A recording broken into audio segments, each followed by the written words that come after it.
Good morning, everybody. Best effing dad here, Dr. Vuong. Quick COVID update, and as promised, I'm going to keep my COVID update shorter and talk about some other aspects of the pandemic. Today, I'm going to talk about the economy real quick, believe it or not.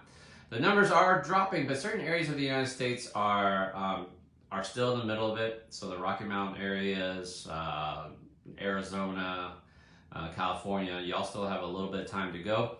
The East Coast, New York, New Jersey, the ones that started early have a precipitous decline. Now, I'm going to be curious to see, UK is ahead of us by about 3 to 4 weeks. And dude, they've been hanging around the 88, 90,000 mark for a long time. They don't seem to be going down at all. They're hanging straight across, man. So you can imagine that maybe all through February, the United States will be hanging around 200, 300,000 cases a day. And that's what we were worried about. Deaths are increasing, 2,400, 2,500, 2,600 deaths a day, y'all. This is not okay. And a new report from the CDC, the LA County, looked at the Omicron surge. And what they found was that the unvaccinated was 23 times more likely to be hospitalized than the boosted, and almost 6 times more likely to be vaccinated. More likely to be hospitalized than just vaccinated but not boosted. So this tells us a couple things. One, you want to be vaccinated, but you really want to be boosted because the booster really makes a big difference. Now, also, New Orleans, Louisiana, has mandated vaccination for school-aged children. So that takes effect here, I think, today. And as I've been saying for months now, we live in a post-vaccinated world. This is the way the world, this is where you are. And unless you prove some sort of exemption, your kids are going to get vaccinated. Your kids have to get vaccinated to go to school anyway.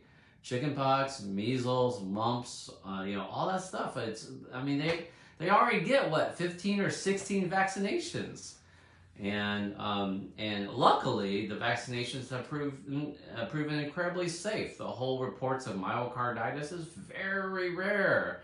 Heart issues. What if my kid gets heart issues? It's very rare, guys, and it's actually much higher if they actually catch COVID. So there you go. And teenage males. Usually the one. So I got 2 daughters. They'll be all right.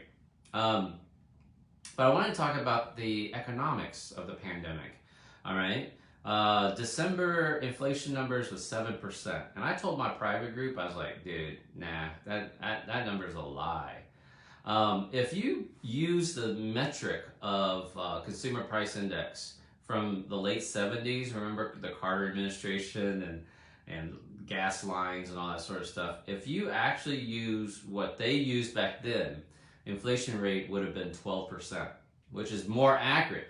The current CPI does not include food and does not include energy. It does not include gas. Now tell me, what person in their right mind is not affected by food and gas and fuel and utilities and energy? Like what? How can you not include that? All right. So when you exclude that, it's 7%. When you include it, it's 12%. But people in the know it's probably closer to 15%. And I've been saying that in my private group that they're lying to us about the inflation numbers. Now, Joe Manchin, interestingly enough, said yesterday that the Build Back Better program is dead. So Biden's premier piece of legislation that was going to do everything right. Build Back Better is dead. And initially, $3 trillion, $3.5 trillion. Initially, I think they wanted $6 trillion. And they cut it down to $3.5 trillion. Then they were trying to negotiate like $2 trillion, $1.75 trillion. Joe Manchin said it's dead. It has to be dead. Because look at what's happening with inflation. The Federal, and when we say the Fed, it's the Federal Reserve Bank, which is neither federal, it's not a branch of government, it's not a bank, you can't go open an account. And it's not a reserve. There's no money in the Federal Reserve Bank. And it's crazy. So they've actually Jerome Powell has announced that they're going to increase the interest rates because they have to. That's their only tool to slow down this runaway inflation. So inflation is running away, and they're talking about March, increasing it slowly in March, which should like slow down the inflation. But if they pass this Build Back Better program, it wouldn't be effective because you dump money into the system. That is the definition of inflation. I don't care what they said. Last summer when they were doing this shit, and they're like, oh no, when it first started, they said, no, printing money does not cause inflation. And then they changed their tune. Who remembers this? And they said, no, printing money only causes temporary inflation, temporary inflation. And then they called it transitory inflation. And now they're kind of like, okay, it's coming up, it's not transitory. It's actually real. And so now we have to increase the interest rates. They're gonna bungle all this up. So it's not shocking that Build Back Better is dead. It's not shocking that they're raising the interest rates. They have to do that because the only thing they can do, that the Fed can do, is either print more money, stop printing money, stop buying back, or raise or lower interest rates. That's all they have. So when they're raising, I'm telling you, here's a Dr. V prediction. They are raising interest rates because when this house of cards economy crashes, their only tool that they have is to drop interest rates. Bet on it. I promise you. So this is the post-pandemic world you got to prepare for, right?